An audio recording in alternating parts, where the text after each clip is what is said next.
Reminder that our media is recording the meeting, if anybody else would know that.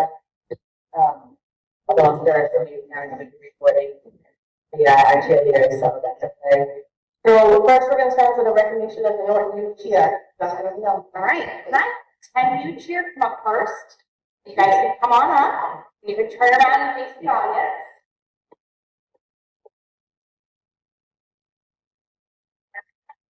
Right on, so if everyone can see you, it's doing an awesome job. All right, look at these slingy shirts, those are so cute. All right, so I'm very excited tonight to recognize our Norton Youth Cheer 10U team. They had an incredible season. They were second place at the EMAS Power Pink competition. You guys get pink bows for that competition? Second place at locals in Waltham, third place at states, and then they had the privilege of going to Florida for the national championship, and they came in fourth in the country out of all other 10U teams. So congratulations, that's amazing.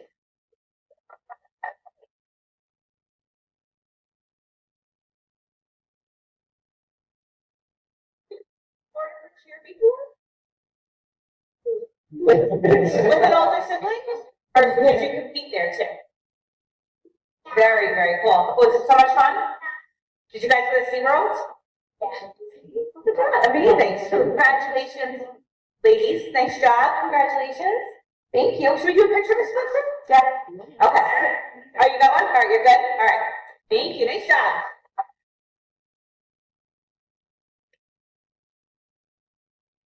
All right, now let's make 14 new teams. Come on up.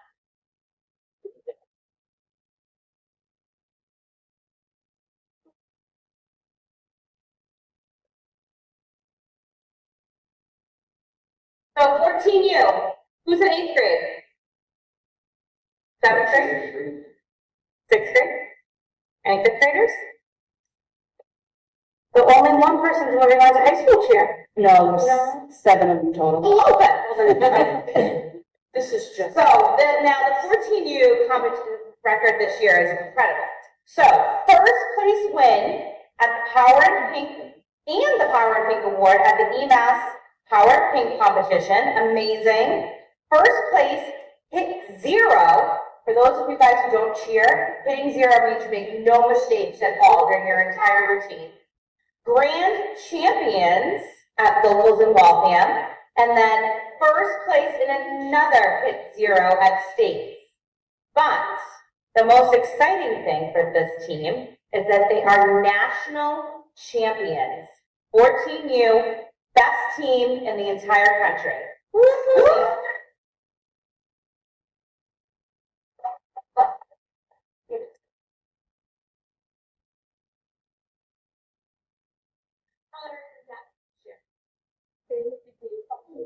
Ooh, hot pink. You didn't wear them tonight? They gave us 36 adult extra large jackets. Well, you guys look great. I love your shirts. Congratulations. Thank you.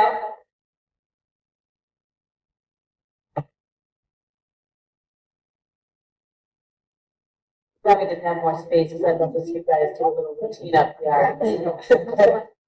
Congratulations, you guys. That's a huge achievement. Thanks for representing Norton. You make us all proud. Thank you so much. We look forward to seeing what you guys do in the future, high school and beyond. So keep making us proud, you guys. Nice job. Thank you.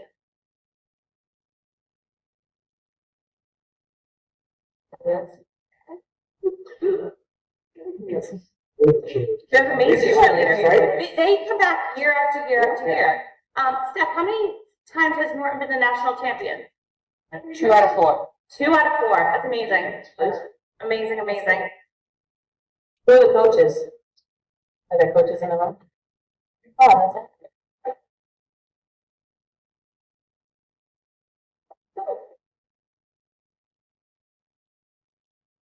All right, well, I don't know if you guys really want to stay for the rest of the meeting, so I'm not accepting if you all have to leave now. Thank you. Thank you.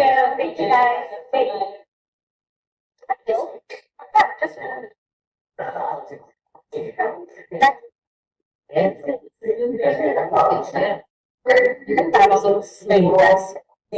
Thank you.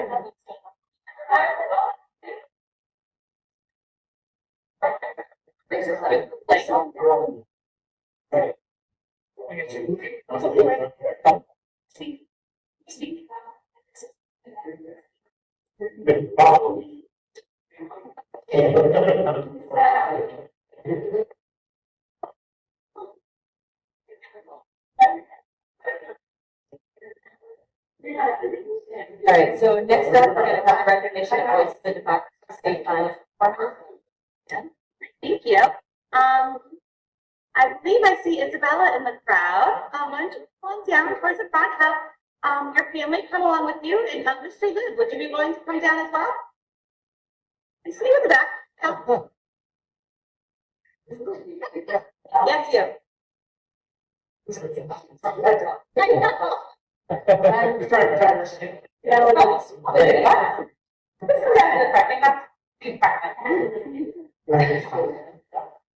So I'm really excited about here with your school.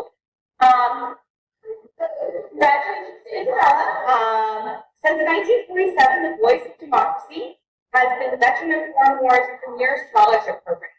Each year, nearly 27,000 high school students compete by writing and recording an audio essay on an annual patriotic theme. This year's theme was, what are the greatest attributes of our democracy?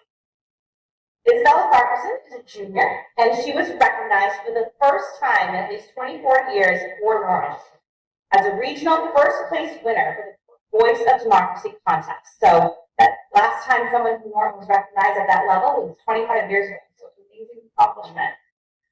As a district and regional winner, she represented Norton High School at the state finals on January 28th, where she received fourth place in the state of Massachusetts, over 3,500 entries. And she received a $1,250 scholarship and further cash compensation from the Women's Auxiliary. Congratulations, Isabella. That's amazing.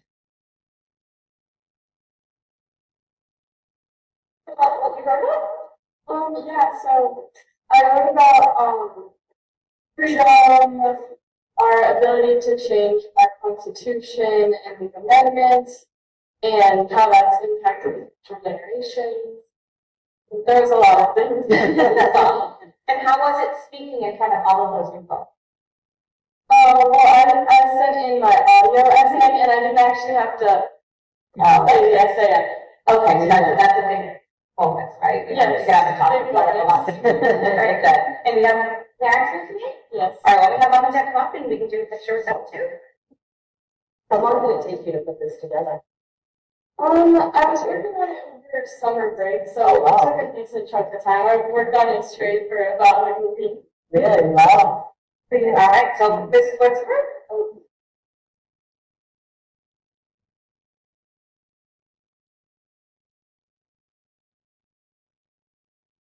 Perfect. Yeah, thank you. Mr. Lipp, do you want to add anything?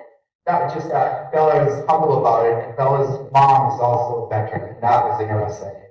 I think the veterans who judged the essay were so impressed at the reverence that Bella sort of spoke about for her mom's services. So it was really nice. You must be very proud. I'm very proud. Keep it hard. Congratulations. And no one proud of Bella. Oh, absolutely. Especially to see one of our foreign learning students go so far in the competition. Amazing job. Thank you. Thank you.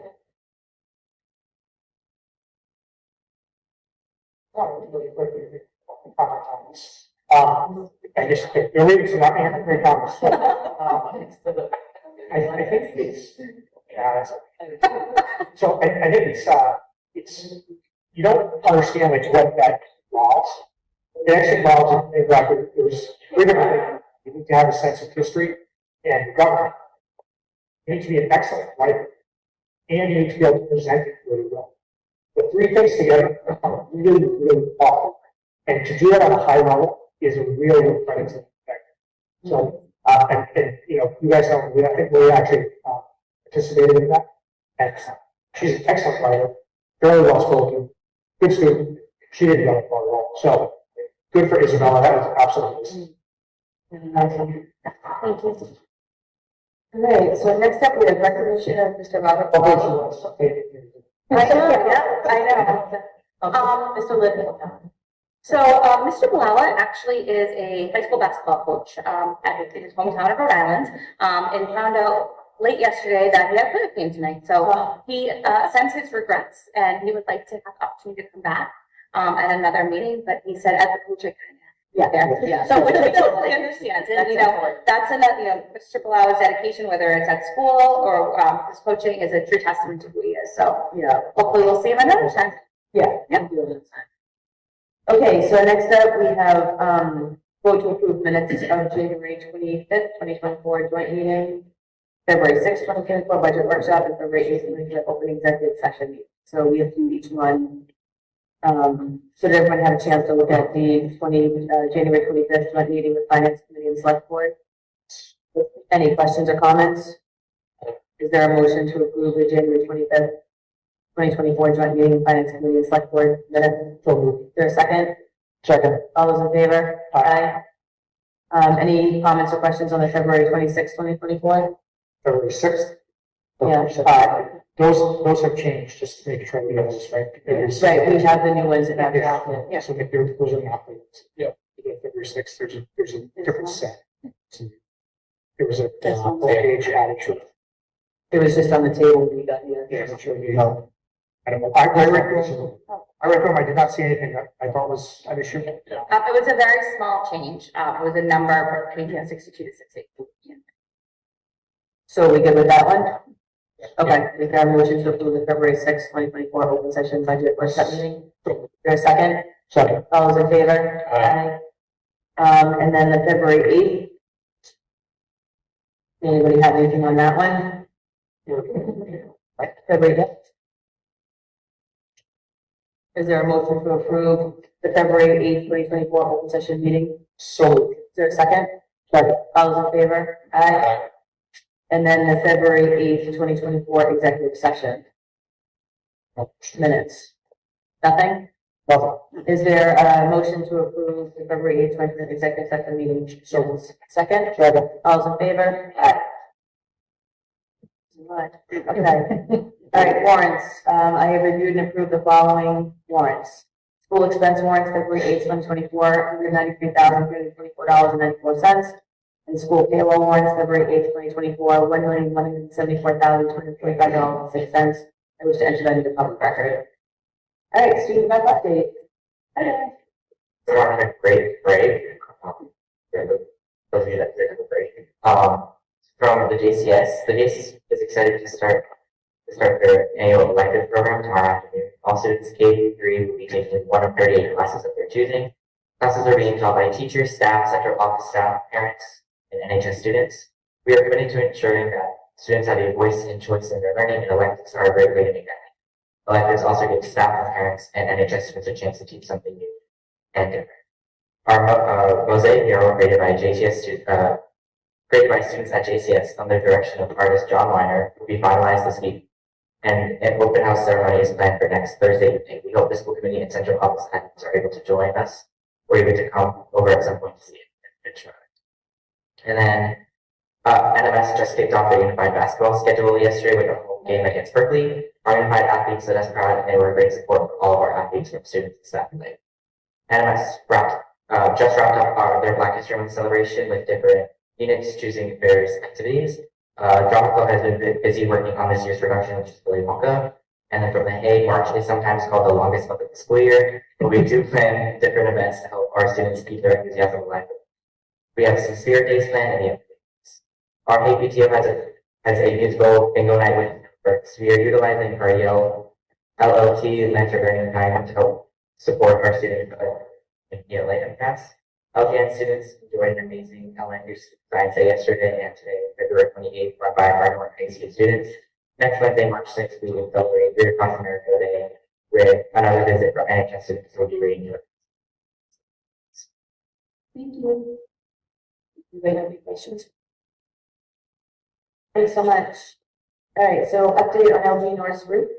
Yes, so As the school committee knows, we have had some issues with leaks in the D wing at LGN. So the D wing is the wing where our third grade classrooms are. That's what the primary issue has been.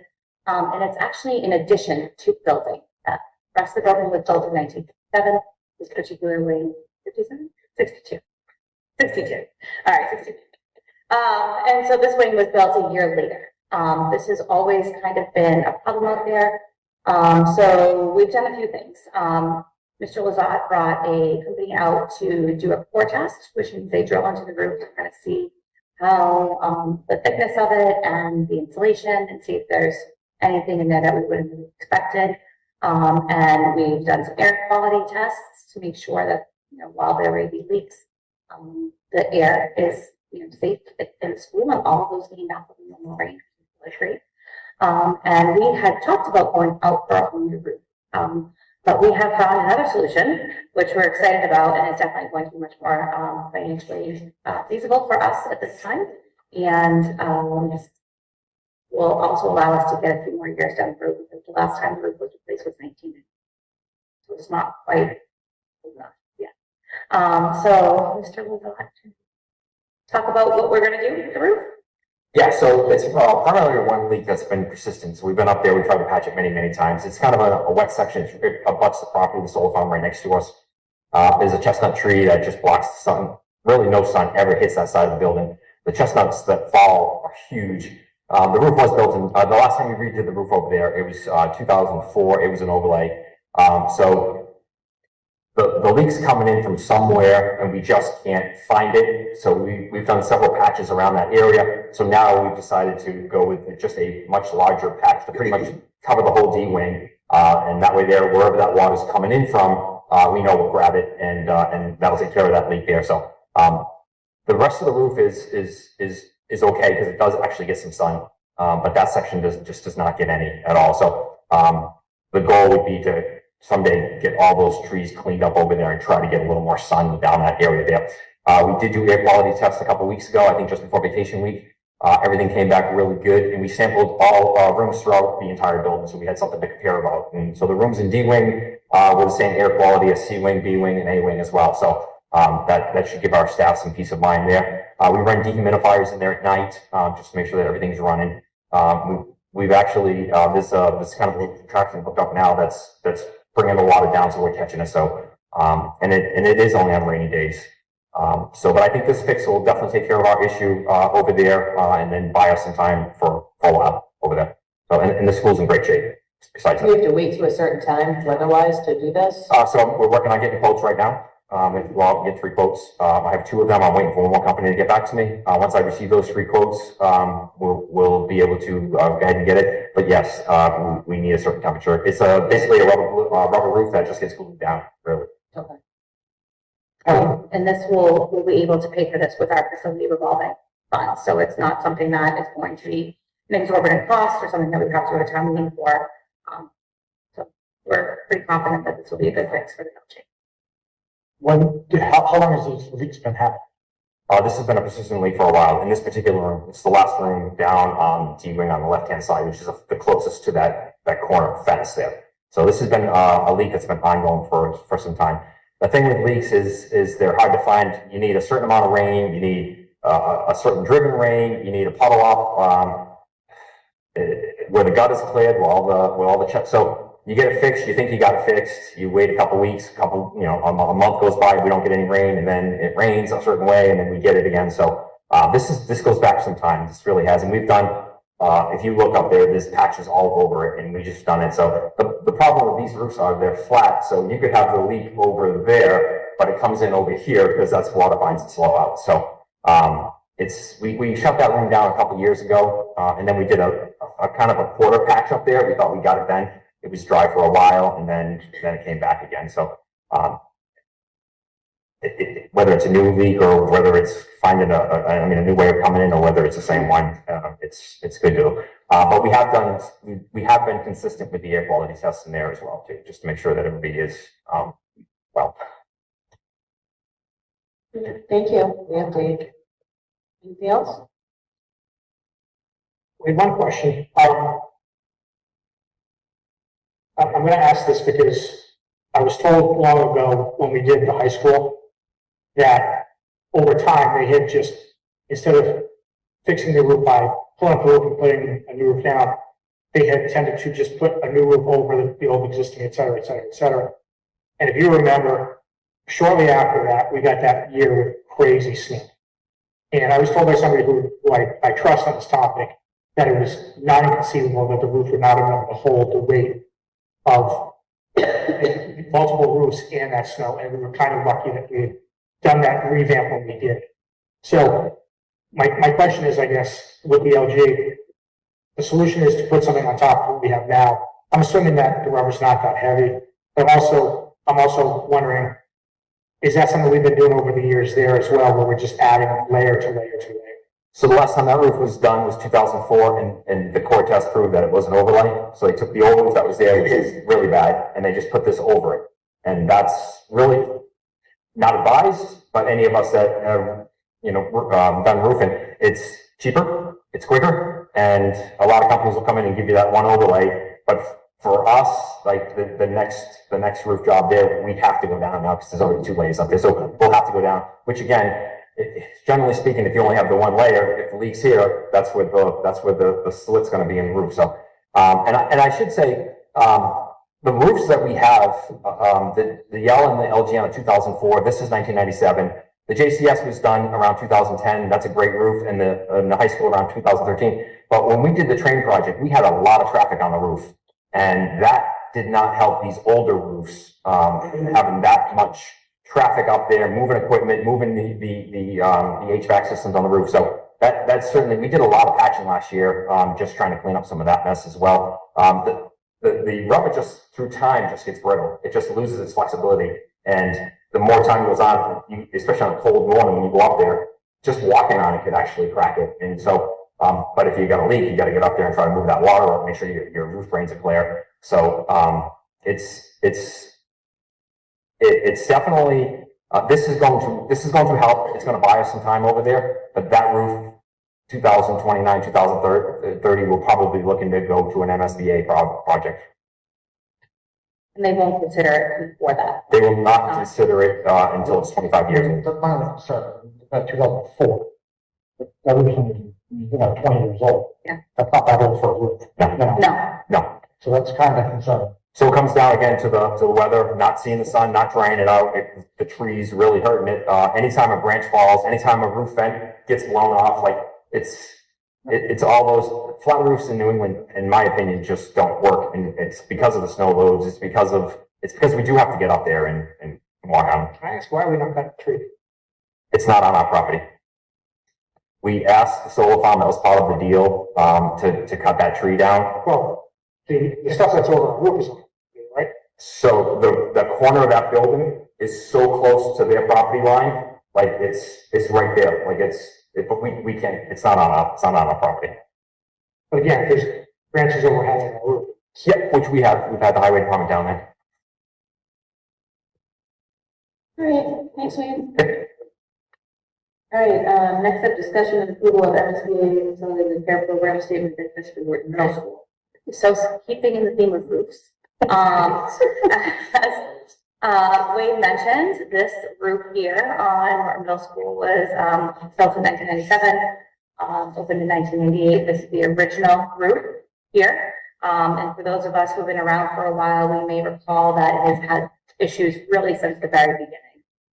There's a lot of leaks in the cafeteria, and then this third floor, there's been some things that need to be patched and replaced over the years. So we have finally reached the point where we may be eligible to get on the MSBA list because of the age of the roof. So what we would like to do tonight is have the school committee approve our statement of interest for the accelerated repair program for the MSBA. During the kind of school closure with COVID, MSBA actually shut down their process. And then they'd actually kept it closed for quite a while because they were trying to catch up on all those programs and projects that did not get done. So this is actually the first time that they're reopening the process. So we really think it's important for us to get this process started. Just because we are submitting the statement of interest does not mean that we will be approved. If we are approved, then we will, start the process with the town in terms of funding for the new roof. And at that time, we'll know what the reimbursable percentage is as well. We've also spoken, with Mike Units, and he has, agreed to support us on his town side of things, and it will go before the select. So, unfortunately, Madam Chair, you have a long thing that you need to read here in order for us. Would you like me to read it for you? Well, I'm like trying to. Before you do that, Yes, of course. are they approving project that accelerated refund? They stop doing it for 2 years. No, I think it's just a normal old rate, where they're trying to catch up. Probably won't slow. There's no acceleration when it comes to, the timeline for them or where they go through it. The roof project, the accelerated repair program it's very cut and dry. It's a roof. You do not need to go through, you do not need to develop an educational plan. You don't, there's all of those things. The MSBA project, that's funded through taxes, right? Do they stop collecting taxes on this company? No. So But they collected funding for those projects, and what you're telling me is that 2 years of projects are just not gonna happen. So what happened was that they had a lot of projects that were kind of in the pipeline, and then with the cost of materials and labor and everything that's increased, a lot of the projects increased in cost, twice the amount that they originally anticipated, and those projects were already in and approved. So they had to kind of, and ultimately, we haven't really had anything else that we needed to go out for. They weren't going to approve the roof at this time anyway, but until it was over. But Correct me if I'm wrong, yeah. but the way, there's solar panels. Oh, they were over the cafeteria. They're gone. They were all in the gym, we removed those. They're all. Yeah. And those also never worked. Like, if we're gonna put a roof on, we're gonna no solar panel.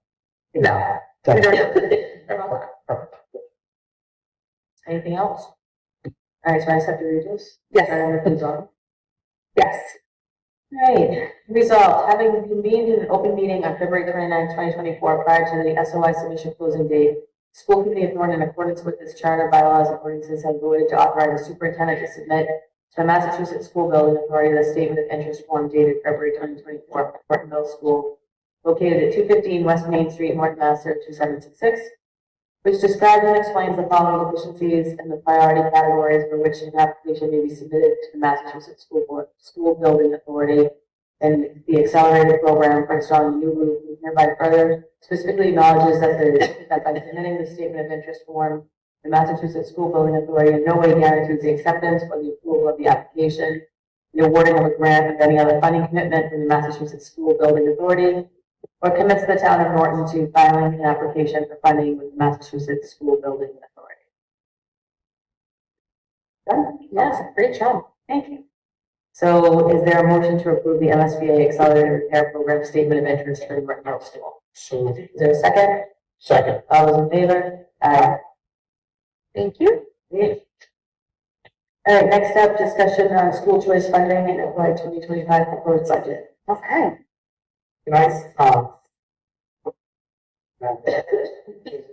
I'm gonna motion to table this, to delay it. That was not the motion right here, I'm just stating that motion to delay it. And my rationale is basically, as I read through the packet, I'm not sure that the information that we received is actually answering the questions that we asked. So, I talked to Jeff today, I talked to Christine a little bit about, I think, what we're really looking for here.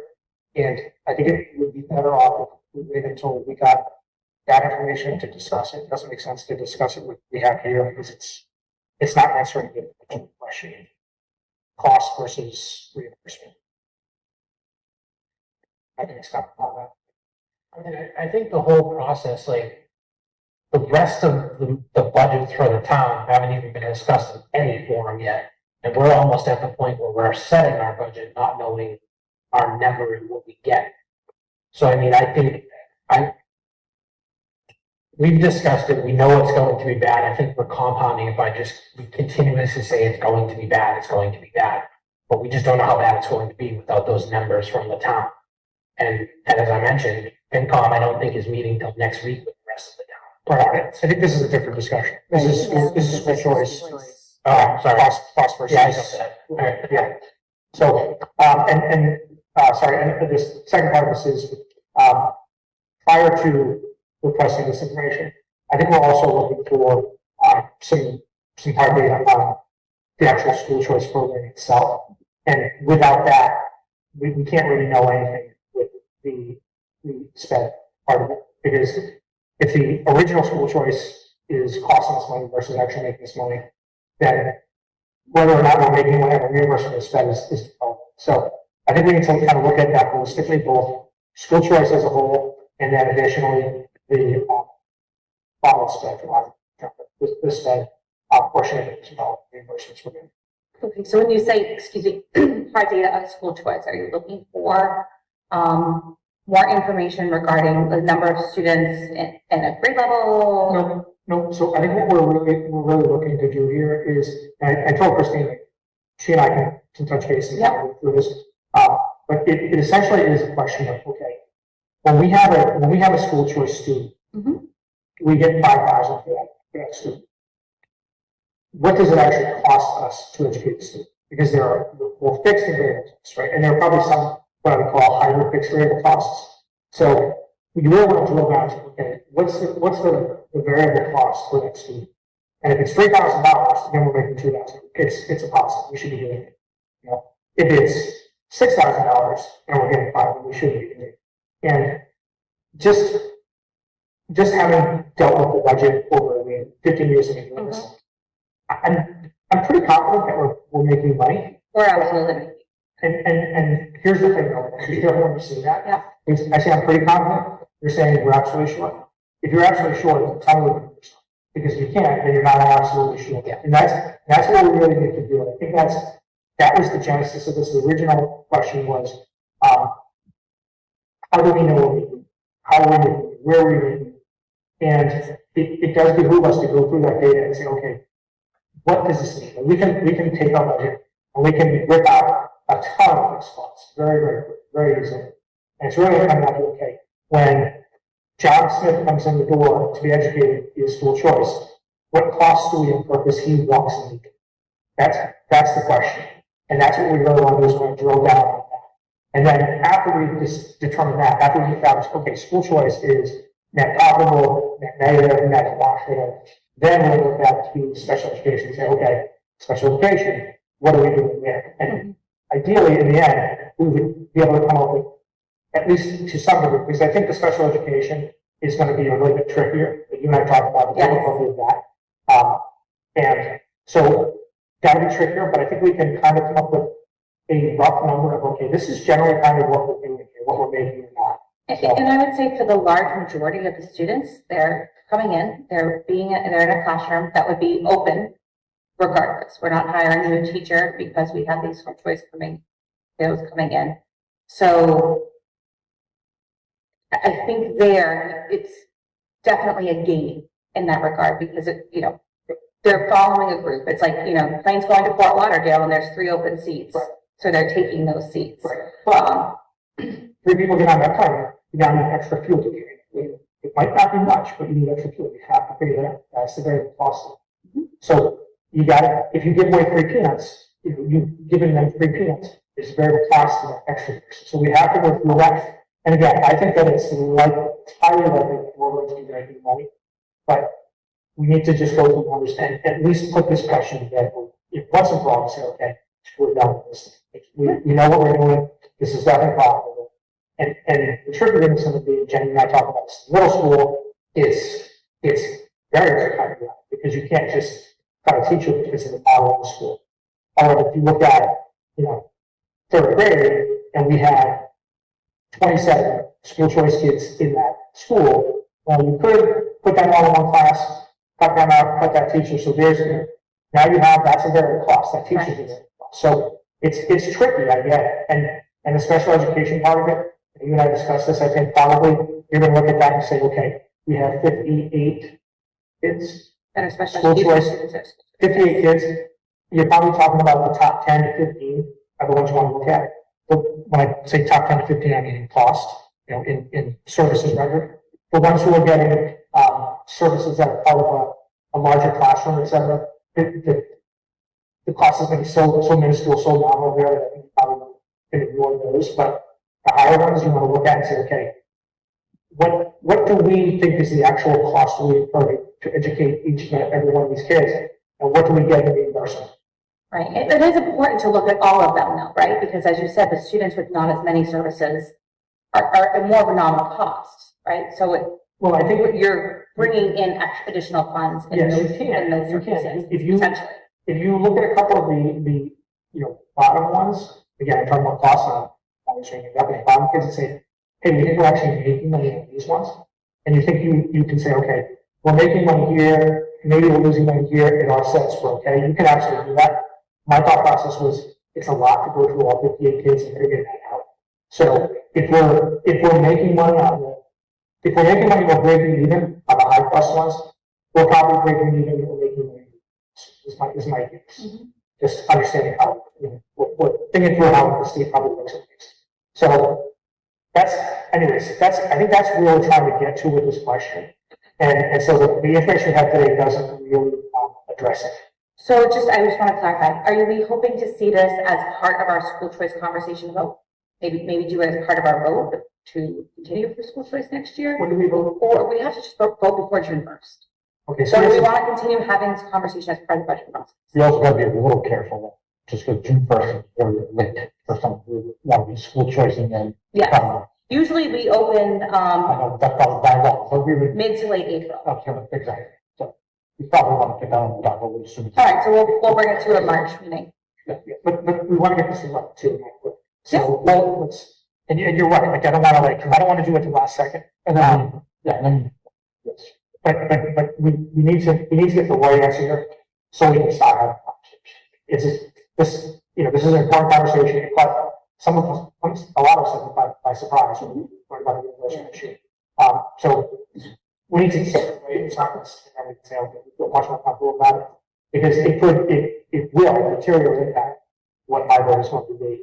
And it's a very complicated conversation and a complicated process, and it's not always a cut and dry answer. So Christine and I will sit down and, I did have one question. sure. Just looking at the general reimbursements, we have the 5,000 per student. Can you just shed light on the 95, 97 per student for the Commonwealth virtual school? I had that same question here. Yes, so there are actually two virtual schools in the state of Massachusetts. One is Tecca, and the other is the Greenfield Virtual School. And so students are able to elect to attend those schools. So they just have to be resident of the state, and they're totally online virtual schools. The choice rate that those schools receive is the 95, 97. It is not the 5,000. And so So they don't even have teachers in class. would be something I would bring up if we sit down, because I do not understand how a virtual school is almost twice as expensive to run as an on-site school. That is insanity to me. So if That doesn't make any sense. if we have a student in Norton that chooses to use this virtual academy, Yes. Norton pays. It comes off the top from the state. So it goes before we see our allocation. But the answer is yes. But yes, So ultimately, is it money you don't it's get? less money than you It's money. Yes, So 100%. is there a physical location for the school? Because I know, like- I believe they must have some sort of offices. I know Tecca is in Westwood and Greenfield is in Greenfield, Mass. My thought is this, like, The I teachers know if aren't I'm always gonna there. school choice my child from Norton to Attleboro, somewhere in Norton, there's a check going to Attleboro or a transfer. So, and this is just a high level thought. So for another $4,500, my kid can sit at home with their laptop that I probably buy, it's probably not even provided. And someone down the line is saying, here's $9,500 to a building that doesn't have a classroom potential. So it's not like a hybrid school, right? It's not like, They are Academy virtual has schools. classes. So whether the teachers, I'm sure it varies based on the position, based on the school, based on whatever it may be. Some teachers are teaching from their own home to their students in the virtual academy. Some teachers may be physically in person. They still have the cost of So teachers and all those other things. do we know when this option was added to school It was choice? probably, it was not added very long ago. So they I would think added back something to- new and didn't do anything about the formula that's been in place for 20 I'm going to years. say the Greenfield virtual school has probably been around about a dozen years. Because Say that. yes, because I remember Mrs. Anderson and I learning about it and not really understanding, when we first came to central office, a while ago, and we had a really hard time figuring out what was happening. But, yes, I'd say it's been about a dozen years. Are these schools private companies? No, they're public schools. They're actual public schools. Yeah. Do they have any assets? Public buildings. Not school. TECA does because it's also a special education partner that also runs a virtual school. I believe Greenfield also has students that are enrolled. And this will be my last question. The $9,597, has it been the same since the start of those schools? I would imagine. I don't have any hard data on that. but I You should should, find you out should for you. ask. Sure. Absolutely. I'll find out. Because if it's going up every year, boy, will I be upset. Yep, I will find out for you. I think my only thoughts on this is, I honestly think like the only way to actually figure out how to look at 252 students and total, whatever, $1.6 million, it's like normal student comes from Norton and walks into school, how much does that child cost us to educate that year? I always kind of assume that's the per pupil cost that we spend. So Colton Schleicher, second grade, is $17,000 every year for the taxpayers in that. I cannot, my brain does not work this way. But how a Mansfield student comes to Norton, pays us $5. Where's that $12,000? Because Colton's not actually 17. That's the problem. On averages, we're talking averages. We have special ed kids in the, correct. I get it. Colton's out, maybe he's 8, I don't know, who knows.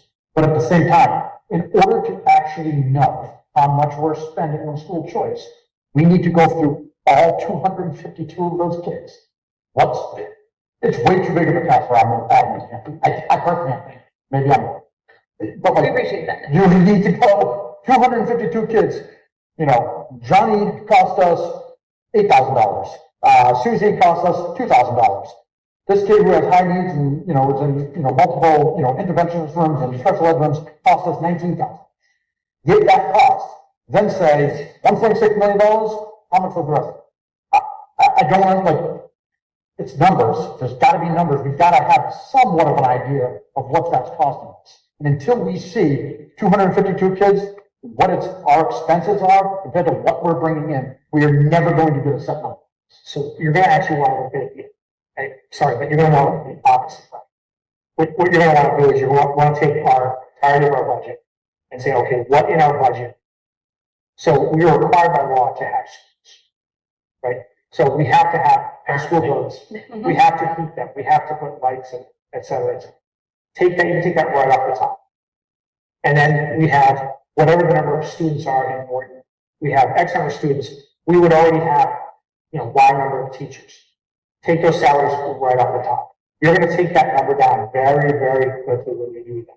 When you take out the fixed costs, you're going to take it down very, very quickly. And eventually you end up with variable costs that you cannot account for anywhere else. Those are going to be the variable costs that those students are. And my guess is it's going to be really, really low.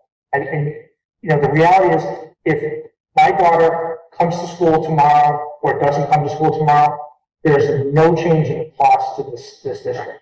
Now, $0. So the variable cost for these students is going to be really close to zero, quite honestly.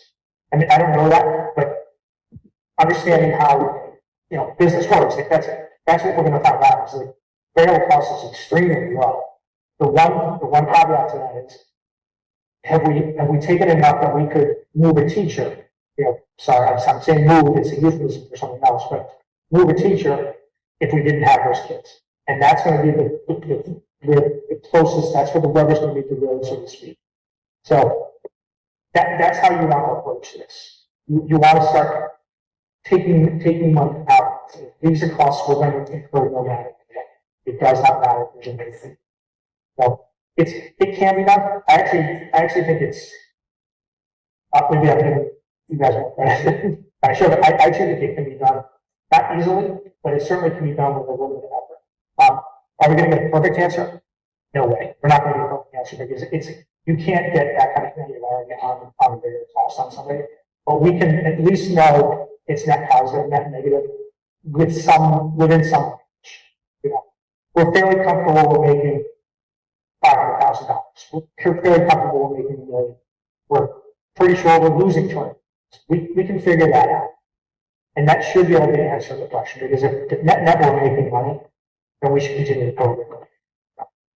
And I think another piece to this too, though, is that we never talk about is what we are doing to our teachers and our special educators in these classrooms who now may have 2, 3, 4 extra kids in their cases.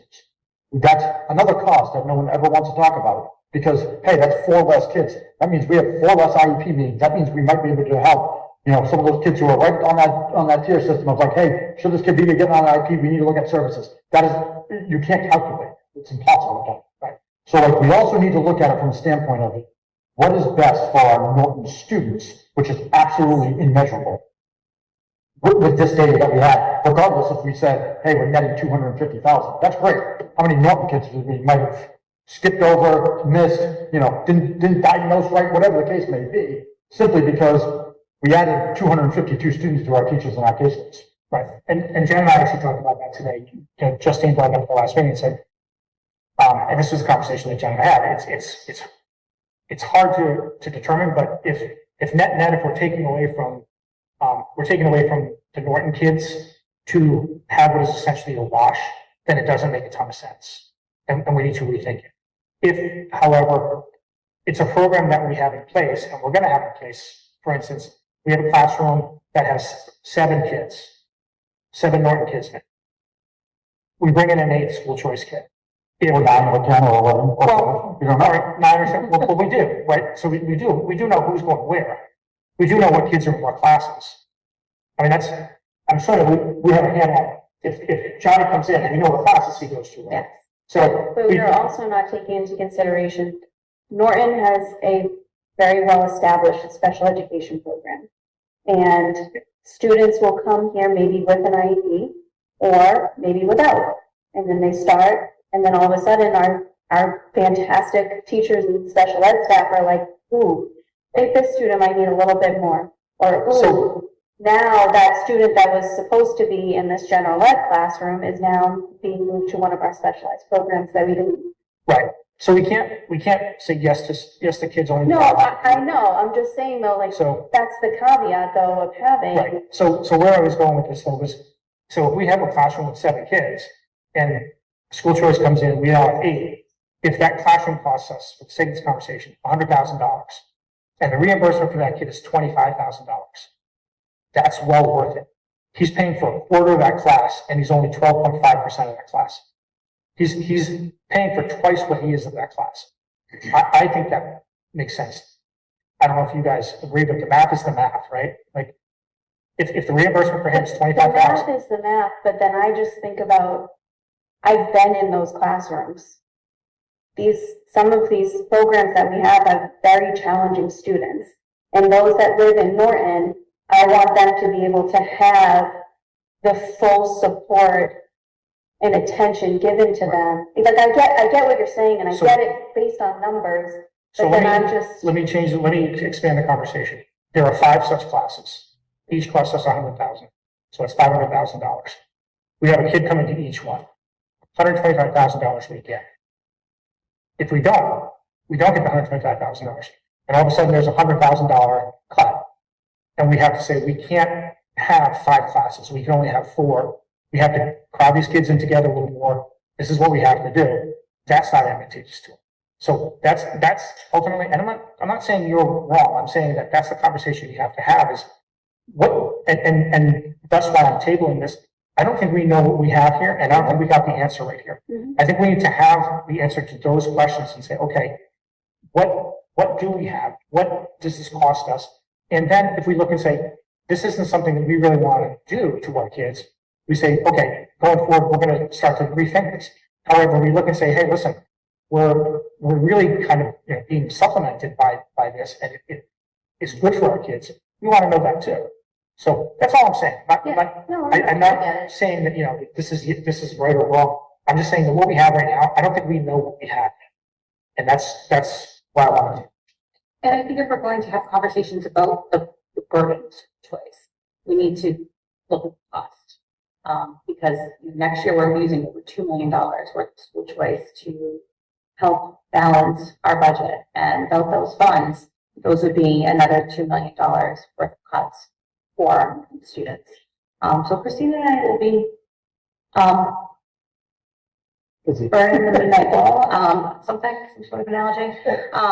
We'll figure it out. And This is one of the longer, we're gonna table this. yeah, this is probably the longest meeting we've ever had. And then a full conversation. I think like one more thing like that just always sticks in my mind about school choice. We were making money and it was a good quote unquote business model. Every single district in the Commonwealth of Massachusetts would be doing it at some degree. Why do some not? Why do the schools that have more students than school choice? And then there's other districts that say absolutely not doing school choice. Easton, for example, no school choice. Mansfield just started school choice. If it was a business model that you're going to make $1.9 million, $2.6 million, $5 million, $500,000, all these districts are cutting money. They're all cutting budgets. We've seen it, obviously, the state issues that we've had. If everyone's cutting, I would feel like every superintendent and every school committee would be like, hey, we can get an extra $1.6 million. We just got to bring in 250 other students. There's got to be a reason why people are saying, wait a second, you know, though we could make $1.6 million, why aren't? I think the cuts are just happening now, too. Yeah, but So it's that's like, to your it's point, not though. like I mean, Easton. there's an answer to the next question. It took us a long time to quote unquote make money on this. I mean, if you're gonna start school choice, you're gonna get 10 kids. And the problem is, it's the $5,000. Of course, like that's the biggest, because I mean, and we don't know the ins and outs of every other district, or we don't know their capacity, things like that. I mean, you know, if it's just your high school, why is it just your high school? To me, like I have a theory on why it's just your high school, but I'm not gonna say that. But, you know, it comes down to, you know, you're not gonna flip a switch. If you're a new district, I would say no matter how good your district is, you're not going to be having 250 kids. If you vote in school choice today, you're gonna get 5 or 10 students in your first year. If Newton's a bad example, sorry. If Franklin or Easton, Mass. Open school choice, they would have kids flying pretty good, just simply because of their district and the way their schools are viewed and everything else. So without knowing, I mean, I don't know. They Franklin, sorry. they just actually stopped because of their increase in. Right, so I don't know every district, so I certainly can't speak for them. I suspect there are a number of reasons. For some districts, it's going to be you know what, we're a rich town, we're happy with what we have here, we don't need to. For other districts, it's going to be, like, for instance, I know for a fact, Attleboro stopped doing it because they didn't have capacity. Their high school is actually beyond capacity. They can't take. It's not the Newton. Yes, Really? Yeah, yes, pretty much. they built it incorrectly. Or they built it based on bad numbers, whatever. All the bells and whistles cost Yeah. a little bit of So capacity. they ended up building it too small, and they had to stop doing it because they couldn't fit the kids in the town. So there are different reasons why some towns aren't in a geographical position to do it. You have to be, you know, the reality is you have to be a good district next to, I hate to say like bad districts, but next to some bad districts, because otherwise, good districts don't send their kids to other good districts. It's, you know, not knocking any towns around us, but some of the towns around us send here because their parents say, I want my kids to go to a district where it's safe and it's good education, et cetera, et cetera. Et And cetera. some of those other towns, quite frankly, have better budgets than. Yeah, there's a number of reasons. I don't think that it's a bad business model and we're getting fooled. I don't think that's the case. I think this is something that's singular to each district. And listen, like I said, let's table it. And if the numbers say that we should stop, then we'll know to stop going, you know, going forward, we'll stop doing it. Anything else? I'm fine with the table. Motion to table. Yeah. No, that's. You guys want any budget update or? No. No. My statement was on the budget, I just, I didn't realize they were grouped together, so can someone read that back to me? Is there really any update on the budget? No, I mean, not really. Christine and I are meeting. You're gonna have to make school choice. Yeah. Christine and I are meeting with Mike Units on Monday afternoon. He's pretty confident that we'll have a better number for us Okay. then and there. So we're keeping our fingers crossed. So historically, that number is not just that one, something right now. We always get this first number that everybody's really sure is gonna be the number, and it's not. So, Well, at times I think it's backwards, is, you know, we would vote in what we think we can manage as far as what our cuts are. And then it really is the voters that it's going to, like, if we come up here and say we're gonna vote a 4% increase, then that's it. I mean, I don't, when you're setting your budget, well, that's get appropriate by town. So we can tell them, we can vote in whatever budget we want, but in the end, and Mike Units doesn't set it. Like, we're No. very clear about it. Mike Units has his budget.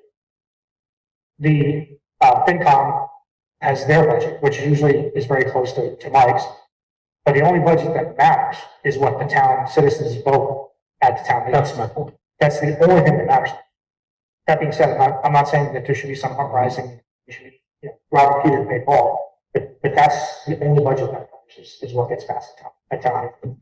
So, When of our budgets officially due? Our budget is due to town hall on March 18th. So our next meeting is March 14th, so we'll have to do our budget hearing at that time. And the committee will have to vote on our budget. So we will need to, decide if we are sending forward that 12.01% as our voted budget, or if there's another number that the committee, feels Now, is more appropriate. when is FinCom starting with their, We present to FinCom at the very beginning of April. so our budget's due before we present to FinCom? In what world does that make any sense? I believe it's for the committees to review it. So our budget's due to town hall, then we have to present our budget books by early April. I believe it's the 7th or the 8th that we sent to them. So what is FinCom hearing in the next couple of weeks then? Is it essentially going to be like the hearing we had where we say, this is what we expect, this is what we, This is what we have, this is what we need. so they're just doing it with FinCom as opposed to us doing it? Yeah. So is every other town budget due at the same time as ours? Yes. I believe they've already turned them on. I think they already were in earlier. We get a little bit more time. For us, we just need to have the budget hearing and for you to vote. Otherwise, if we want to push forward the 12.01%, we're ready to go. I don't see why. But that's what we need, that's level Yeah, I don't see services. why we would lie. I don't see why we would say we don't need it. Yeah. We already know that we're not going to be able to. So Significant. in actuality, if we come out of our budget meeting and say, we're voting a 12% increase to our budget, I assume then the next step is it goes to FinCom and they say you're gonna get 4%. Yes. No. No? FinCom says we will recommend. We'll recommend. FinCom does not need to give you. And then it goes to the floor of town meeting at 4%. Yes, so I mean, ultimately, we present what we believe is appropriate. It's the recommended budget from the school committee. But FinCom technically, I believe, can also not write. Something as well. They can, Can't you say, they like, can, look, yeah, we don't. yeah, no contact, no, whatever, yeah. But they have historically been higher than Mike and Lily than us, which is very good sense. Yeah. But also, probably where it should be. But I think, I think somewhere south of 4 is, the south of 4 is, and it's just a reality of town's finances. I mean, it's just not feasible to do. No, it's, Without It's not the enough government coming up with some new crazy plan, tomorrow, there's no way to. So, we know it's south of 4, it's probably north of 3, but, even that north of 3, south of 4, we're unfortunately, that situation. All right, so do we need to follow through on this motion to table this, or? We just table I think together, but just, yeah, we're gonna eventually talk about budget. again. it. Right. And you technically did talk about school choice. Yeah. So, okay. All right. Is there any other business? I got a quick one. Just update everybody. I reached out to, Congressman Auchincloss, who's our, representative in DC. I reached out to our state senator, Paul Feeney, who oversees Norton, and I reached out to both of our state reps who split Norton, Jay Barrows and Steve Howard, basically asking for an open forum and going through state requirements and guidelines around, school choice, out of district expenses, three different things or whatever. The mandates. Oh, and the, yes, thank you. And the, unfunded state mandates, trying to get an open forum with them. Hopefully in situations such as this, I'm anticipating in my head, again, not a person who knows exactly how to run these things, but what I'm kind of anticipating is calling like a special meeting within, school committee, hopefully, probably looking at sometime in April, is my guess.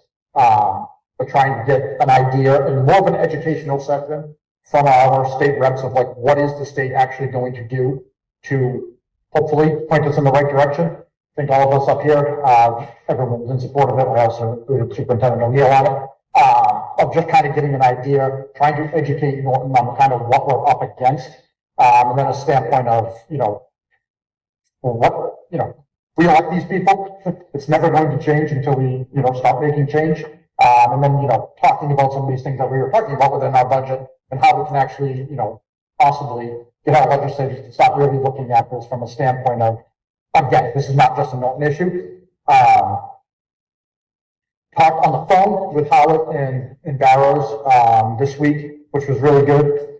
Feeney and Auchincloss kind of gave me their out of away message, if you will, with a, hey, thanks for your email, we'll get back to you. I'm expecting Paul to get back to us. Paul's usually pretty good, especially, talking within Norton and whatnot, Senator Feeney. I'm not expecting much from Auchincloss, just based on his history, if you will. I'll keep it nicely. And just kind of going from there. So I'll kind of keep everyone updated as we go. And, hopefully we can get something set up, have them, in attendance and, kind of go from that standpoint. Thanks for doing that. Anything else? Oh, my. I know. Yes, sir. Anything else, you guys? Nothing for you guys? All right, so is there a motion to adjourn and enter into executive session for the purpose of preparation for negotiation of the Norton Teachers Association not to return to open session? Is So, there a second? second. All right, so, I shall give a yes. Dinesh? Yes. Nick? Yes. Justine? Yes. And Dan? Yes. All right, thank you all for coming. Thank you.